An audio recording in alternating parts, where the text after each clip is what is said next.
Well, welcome back, everyone. Today we are with Dr. Vahid Tavakoli, and he's a cardiologist at the Lima Memorial Heart and Vascular Institute, ready to talk about cardiac MRI technology. So to begin with, what exactly is a cardiac MRI?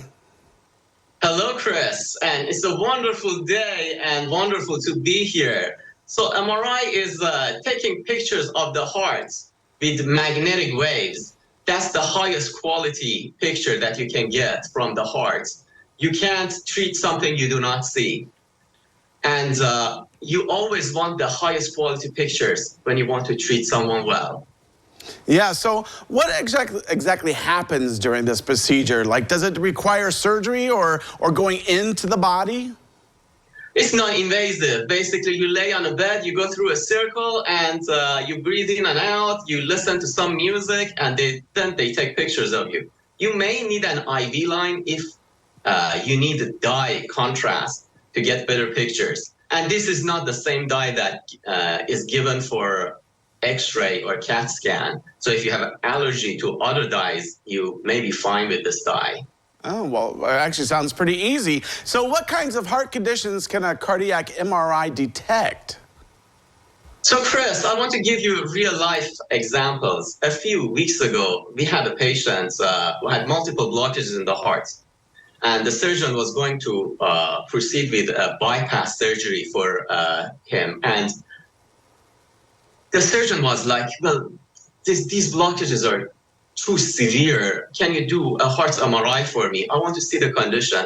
And MRI doesn't just give you the shape of the heart and how it moves and functions. It's also a pathology report when you look at the pictures. And when we looked at the pictures, like that part of the heart that had the blockage, it was all dead. So the damage was done, and the patient would not need any surgery anymore. The damage was already done. It's unfortunate, but at least we could not proceed with an unnecessary surgery. Not having an unnecessary surgery is a lot.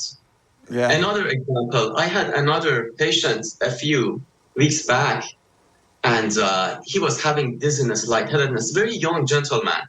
He was diagnosed with something called POTS. POTS is a benign problem. People get dizzy, lightheaded, and all their tests are normal.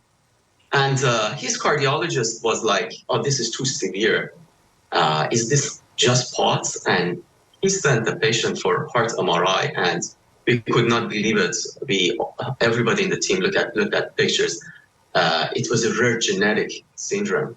And we immediately sent the patient to Cleveland Clinic to a doctor there who only does that syndrome, rare genetic syndrome.